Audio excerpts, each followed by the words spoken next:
Bismillahirrahmanirrahim.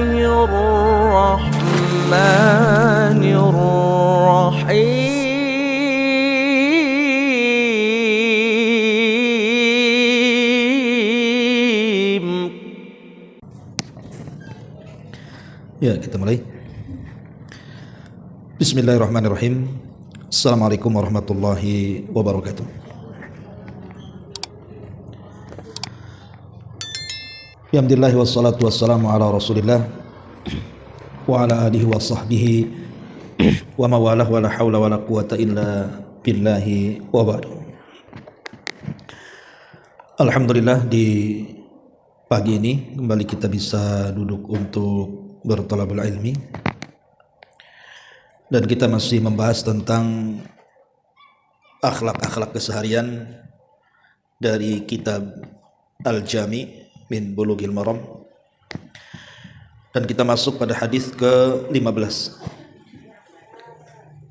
15 kan? 16 ya. Baik, kita baca hadisnya. An Amr ibn Shu'aib an abihi an jaddihi radhiyallahu anhu qala qala Rasulullah sallallahu alaihi wasallam kul washrab walbas wa tasaddaq fi ghairi sarafin wala makhilatin. Akhrajahu Abu Dawud wa Ahmad wa 'allaqahu al-Bukhari.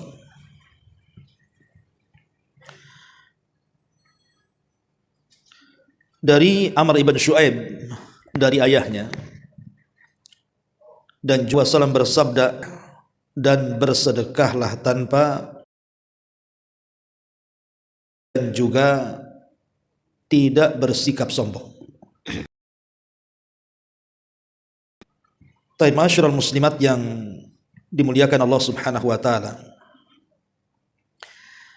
baik bicara soal makan, minum, berpakaian, dan yang semacamnya, di mana satunya tidak boleh berlebihan, israf, dan tidak boleh ada kesombongan. Dari sini kita tahu bahwa manfaatkan, atau dengan kata lain, bahwa Allah subhanahu wa ta'ala asalnya menghalalkan bagi hamba-hambanya seluruh perkara dan juga rizki yang baik bagi hamba-hambanya, baik berupa makanan, minuman, pakaian, tempat tinggal, kendaraan, dan seluruh kebaikan yang ada di atas permukaan bumi ini pada dasarnya hukumnya halal, boleh dimanfaatkan, kecuali memang ada hal-hal yang memang tidak boleh dilakukan, seperti Allah mengharamkan bagi hamba-hambanya karena adanya kemudaratan, baik bagi agama, badan, akal, harta, atau yang semacamnya. Dan itu dijelaskan di dalam Al-Quran, surah Al-Baqarah 29, huwallazi khalaqa lakum ma fil ardi jami'an. Dialah Allah yang telah menciptakan bagi kalian seluruh yang ada di atas muka bumi ini, dan Allah berikan untuk kalian. Akan tetapi tentu perkara-perkara yang baik itu, meskipun pada hukum asalnya baik-baik saja, boleh gitu kan, tetapi Allah subhanahu wa ta'ala terkadang mengharamkan sesuatu yang asalnya boleh itu karena dua perkara berdasarkan hadis ini. Pertama, karena adanya berlebih-lebihan. Yang kedua, karena adanya kesombongan. Makanya Allah subhanahu wa ta'ala dengan tegas dalam surah Al-A'raf 31 itu, kulu washrabu wala tusrifu.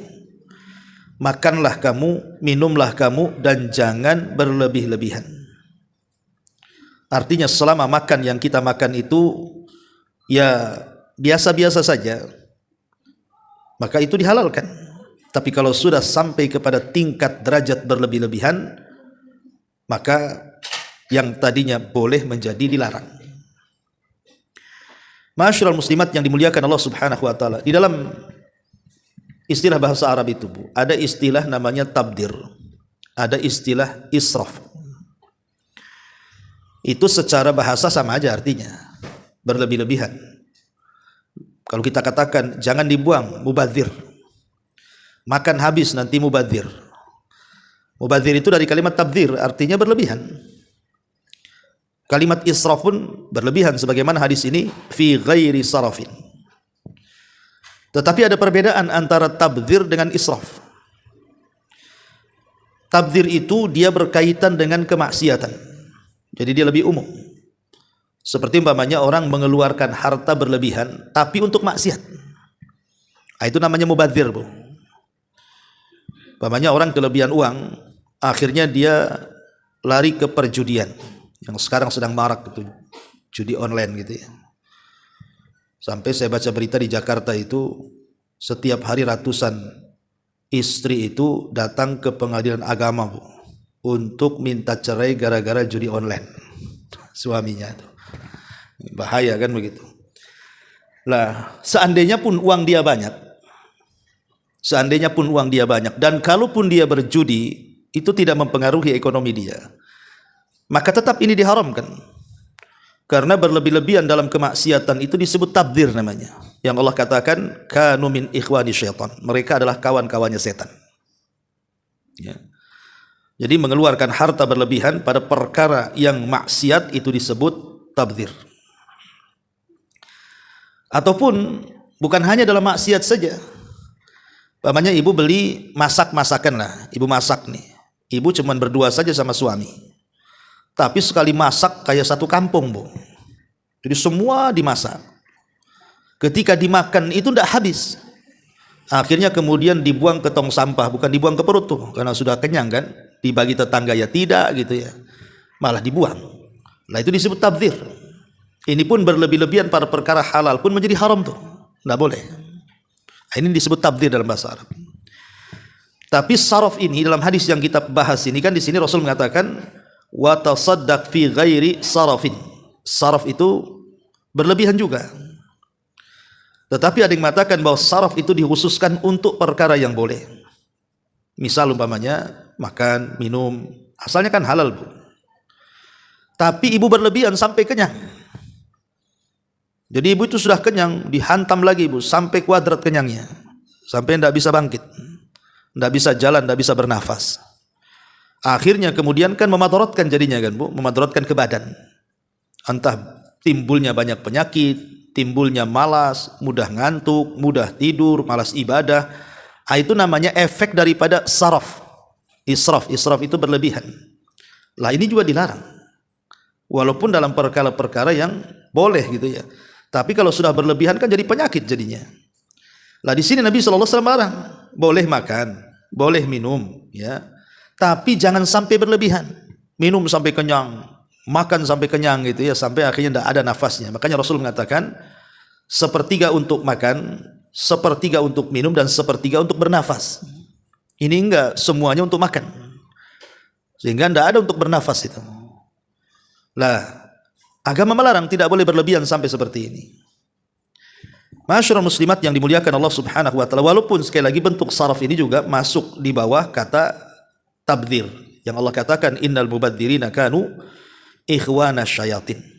Dan sesungguhnya orang-orang yang melakukan tabdzir itu masuk pada saudara-saudara daripada syaitan. Masyarul muslimat yang dimuliakan Allah Subhanahu wa taala. Di sini Nabi sallallahu alaihi wasallam mengatakan kul, makan, washrab, dan minumlah. Kemudian di ujung hadis Rasul mengatakan min ghairi sarafin wala makhilah, ataupun makhilah itu artinya kesombongan. Seperti apa makanan yang bisa mengantarkan kepada kesombongan itu, Bu?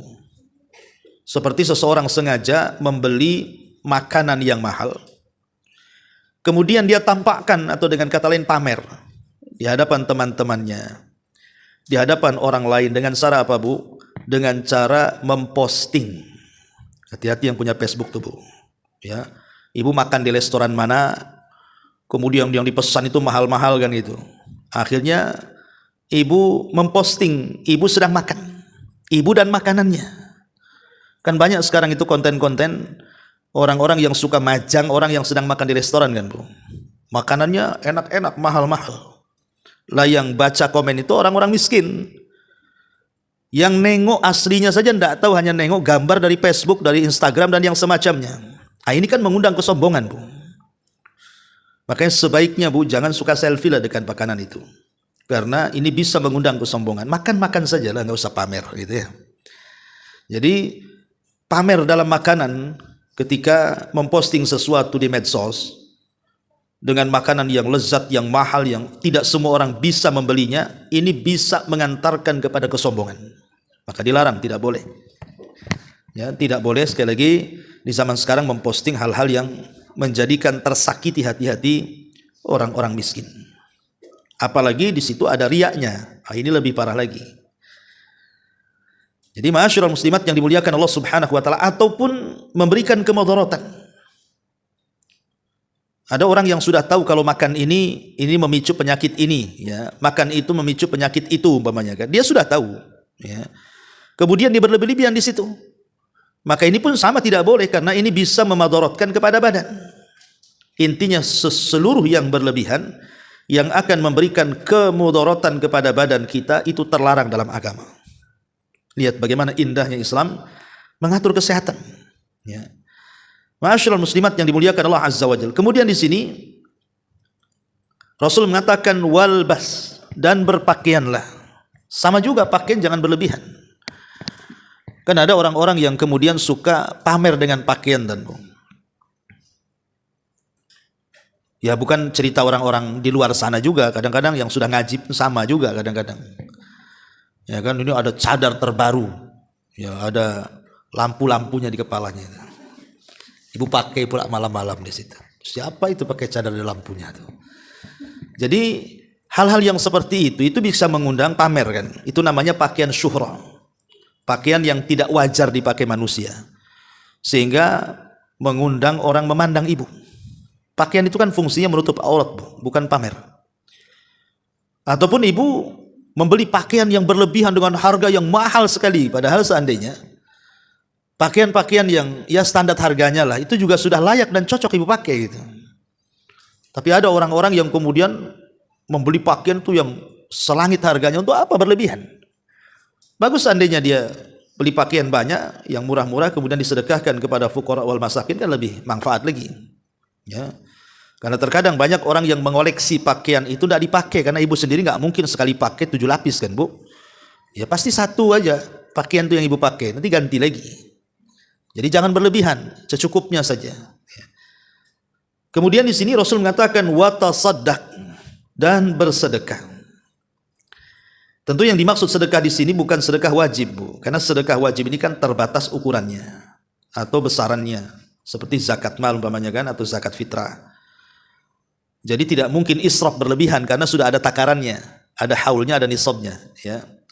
Tapi yang dimaksud di sini adalah sedekah sunnah.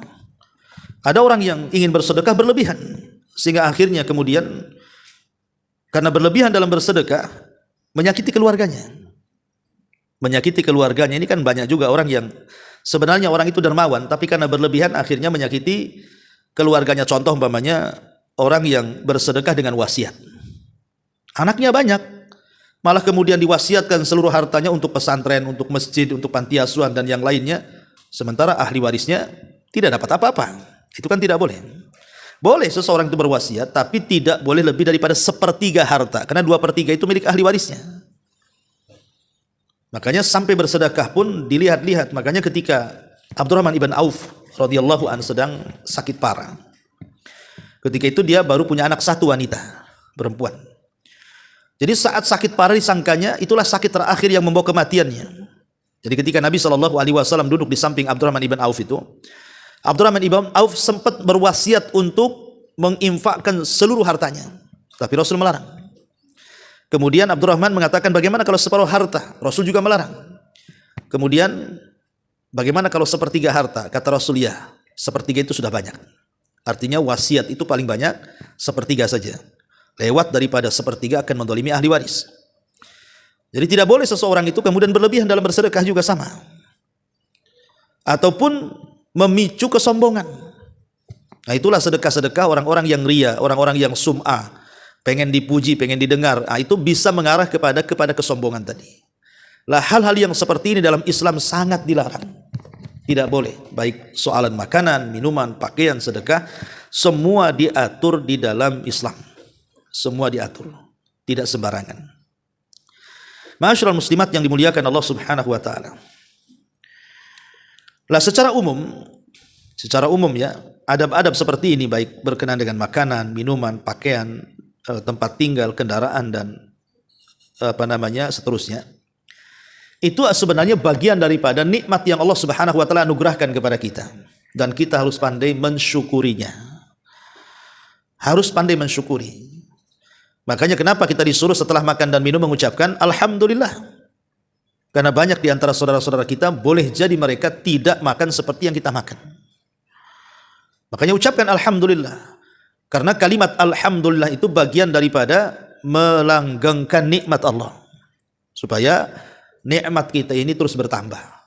Karena Allah yang mengatakan la in syakartum la azidannakum. Kalau kalian bersyukur kepada Allah Subhanahu wa taala, tentu aku akan tambah nikmatku untuk kalian. Maka bersyukurlah kalau seandainya masih diberikan makan dan minum. Adapun berpakaian sendiri kan sudah jelas ya, sudah saya jelaskan tentang beberapa adab berpakaian itu, terutama bagi kaum ibu kan jelas gitu ya. Kalau bisa pakaian itu jangan sampai transparan, membentuk badan. Kemudian jangan sampai pakaian syuhrah, kemudian menutup aurat gitu ya. Karena ada sebuah hadis yang mengkhawatirkan yang disabdakan Nabi Shallallahu Alaihi Wasallam, di mana Nabi Shallallahu Alaihi Wasallam mengatakan di akhir zaman, kata Rasul, di akhir zaman, jadi ada dua kelompok yang tidak ada di zaman Nabi tapi ada di zaman sekarang.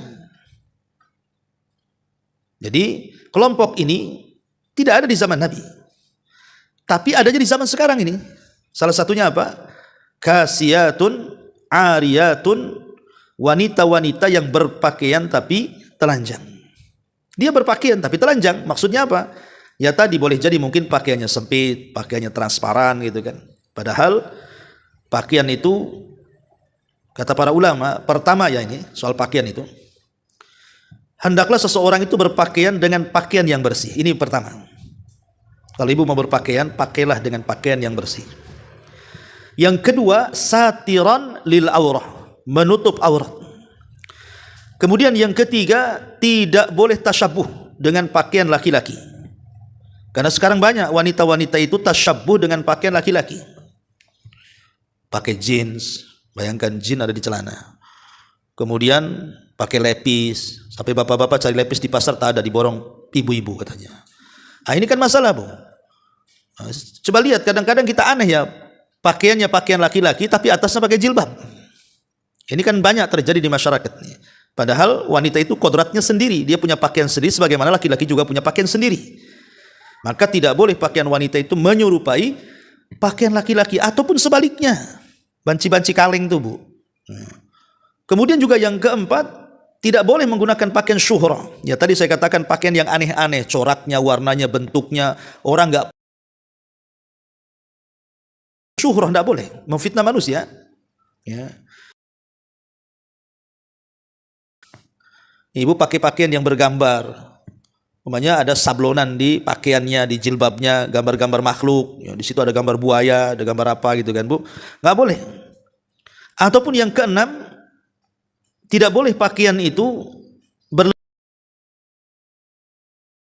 emas, umpamanya kan?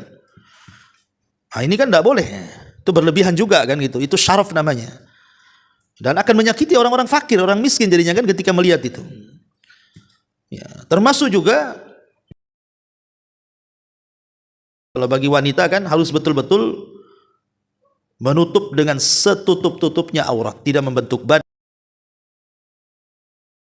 tidak menggunakan wewangian gitu ya. Dan tidak berjalan dengan lenggak-lenggok dengan pakaian. Lah itu semua adab yang diajarkan dalam Islam dalam hal berpakaian. Ya di sini makan, minum, berpakaian dan bersedekah. Ini diantara sedikit dari keterangan hadis ke-16. Ya. Kemudian hadis berikutnya hadis ke-16. Ini sudah dibahas ini ya. Berarti masuk ke hadis Halaman berapa ini? Kok beda?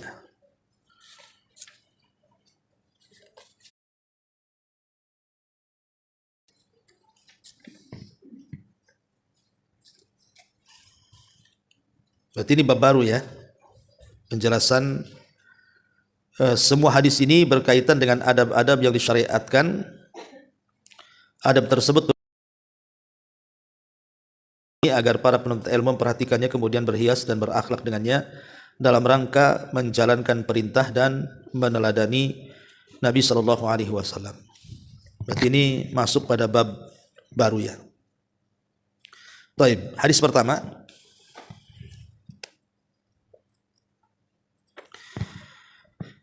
Nabi sallallahu alaihi wasallam bersabda, "Liyusallimis saghiru 'alal kabiri wal maru 'alal qaidi wal qalilu 'alal katsiri war raqibu 'alal mashi." Hendaklah seseorang yang lebih muda mengucapkan salam kepada yang lebih tua,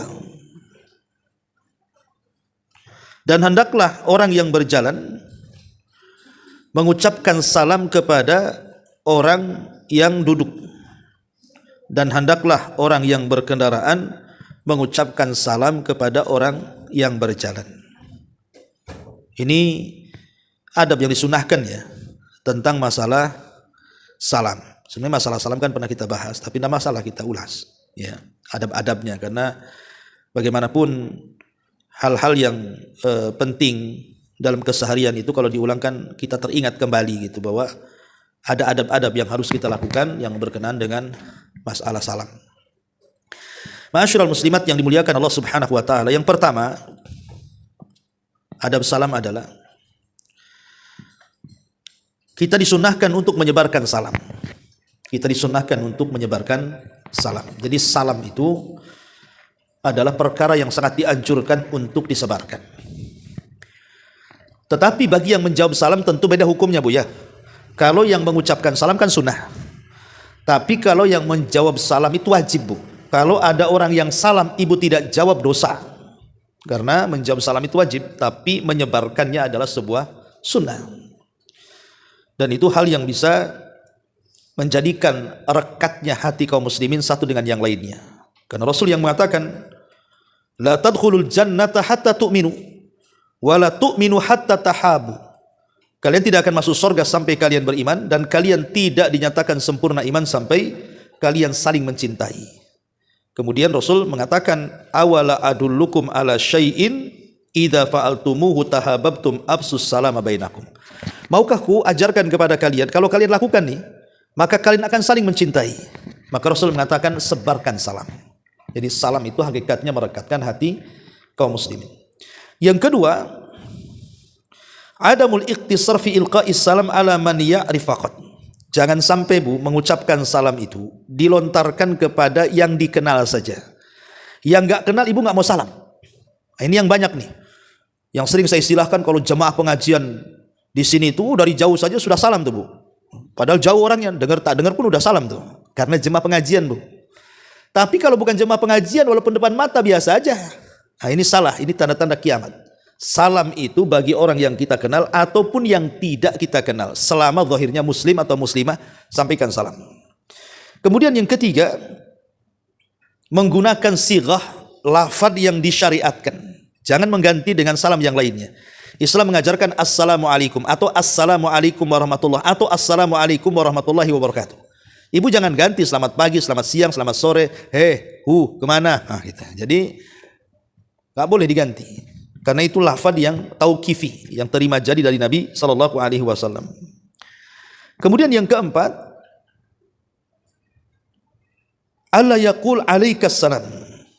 Jangan mengatakan alaikas salam. Nabi sallallahu alaihi wasallam mengatakan dalam hadis Jabir bin Sulaim, dia mengatakan ataitu Nabiy sallallahu alaihi wasallam faqultu alaikas salam. Faqala la taqul alaikas salam walakin qul assalamu alayka. Ingat Bu ya, jangan dibolak-balik lafadznya. Harusnya kan assalamu alaikum, jangan alaikum salam atau alaikas salam. Itu tidak boleh dibalik kayak gitu. Tapi assalamu alayka atau assalamu alaikum. Ini juga harus diperhatikan lafaz salam. Kemudian juga di antara adab salam yang kelima, bahwa apabila tidak mendengar salam, apabila orang yang kita sampaikan salam dia tidak mendengar, Bu, maka ulang 3 kali. Jadi ibu ini bertamu ke rumah sini, diketuk pintunya, assalamualaikum, tidak dijawab. Assalamualaikum, tak dijawab. Assalamualaikum, tak dijawab, sudah Bu balik. Jangan ngintip di gorden. Kadang-kadang gitu, diintip-intip di gorden, di jendela, pinjam tetangga, tengok di ventilasi, ngapain ibu? Ya. Jadi tidak boleh kalau sudah mengucapkan salam 3 kali nggak dijawab, pergi Bu. Ya, karena ada orang itu penasaran, loh 3 kali digedor di apa, ndak ini juga kan itu. Ya sudah, mungkin dia tidak mau nerima kita. Ulang, itu adabnya. Salam itu cuma 3 kali saja. Makanya jangan diborong. Ada jedanya kan itu ya. Assalamualaikum, jeda dulu, berketuk-ketuk gitu ya. Kemudian nanti beberapa waktu salam lagi. Boleh jadi dia mendengar di salam keduanya atau di salam ketiganya gitu maksudnya. Tapi Islam membatasi salam itu 3 kali. Ya. Termasuk juga ibu kalau ketemu anak-anak di jalan itu, ibu ucapkan salam, ngajari mereka.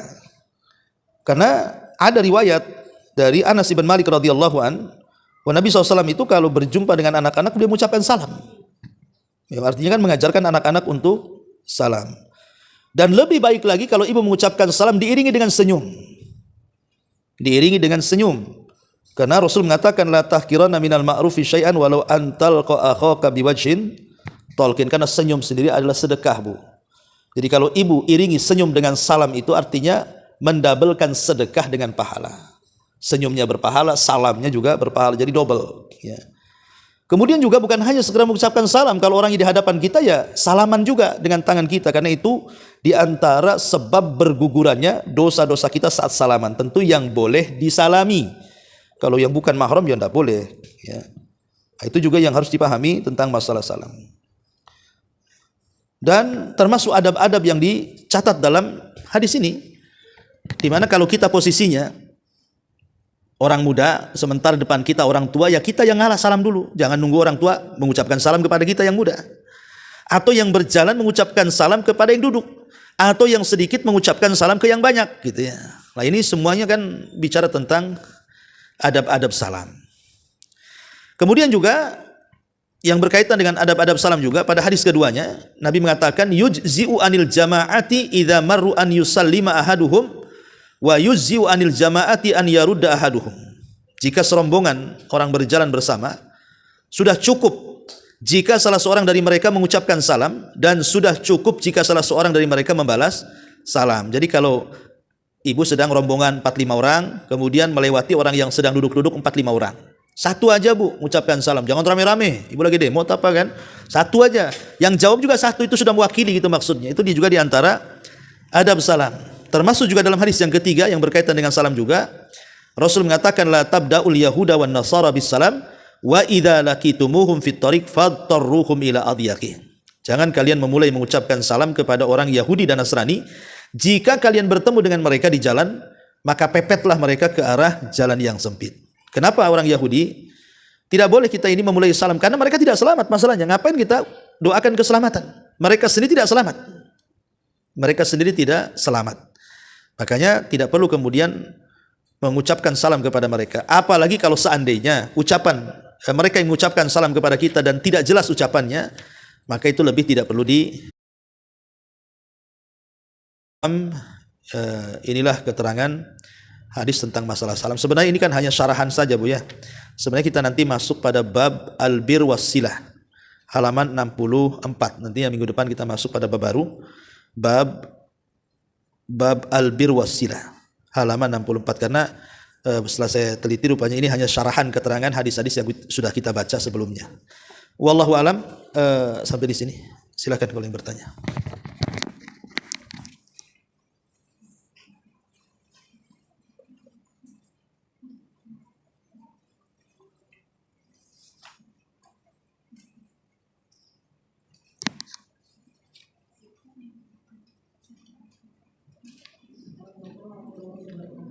Waalaikumsalam.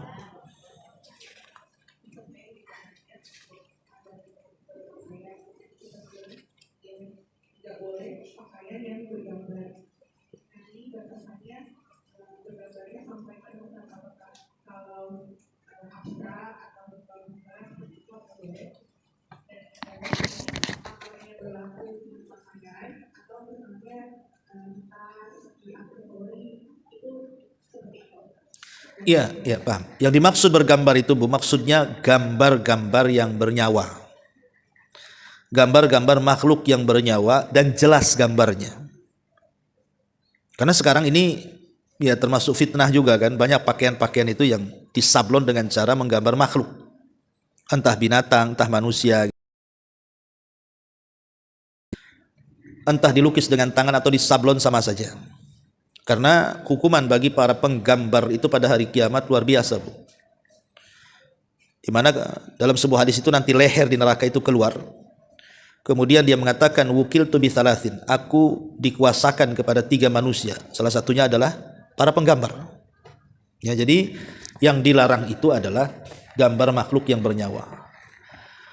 Adapun kemudian gambar-gambar selain itu, selama tidak menjadi pakaian syuhrah tidak apa-apa Bu. Karena kan saya lihat sekarang kalau pakaian ibu-ibu itu daster-daster dan yang semacamnya itu kan kadang banyak coraknya tuh. Entah corak bunga, corak ini, corak itu kan itu. Tapi kan bisa ditutup dengan jilbab. Ibu pakai jilbab panjang kan ketutup tuh corak-corak itu. Kalaupun seandainya corak-corak itu nampak selama tidak memfitnah manusia tidak ada masalah. Selama tidak masuk dalam kategori syuhrah. Tidak ada masalah. Karena pada dasarnya berpakaian itu boleh-boleh saja selama mengikuti adab dan akhlak yang sudah saya jelaskan tadi. Wallahu a'lam.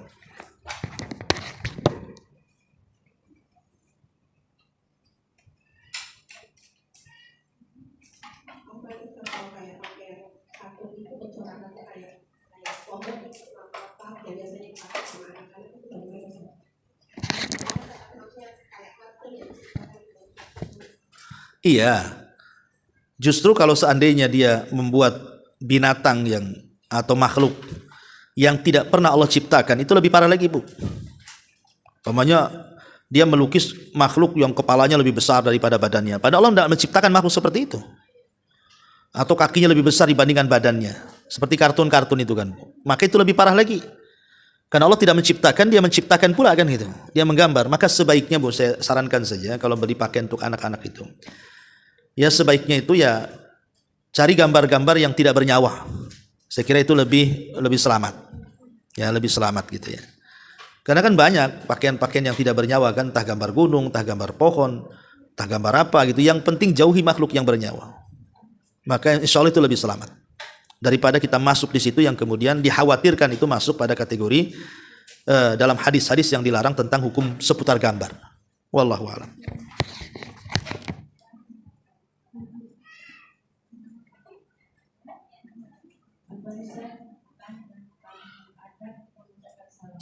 Ya.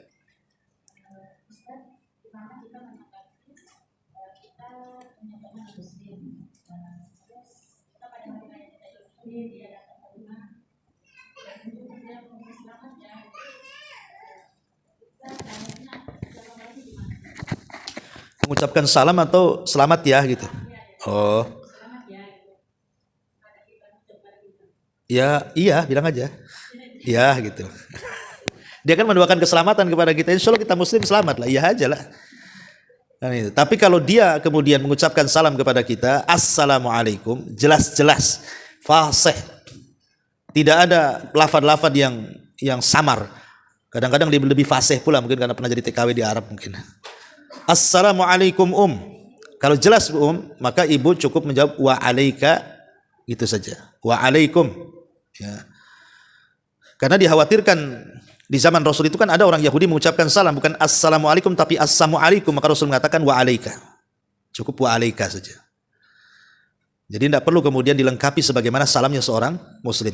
Tapi kalau ada tetangga datang ke rumah ibu, kemudian ibu punya anak baru lahiran, ini tetangga non muslim, kemudian mengucapkan selamat ya ya kan enak Bu, ya aja lah, karena dia mengucapkan selamat sama kita, alhamdulillah. Jadi tidak ada jawaban yang pasti ya, tapi kalau dia mendoakan kebaikan ya aminkan saja. Wallahu a'lam.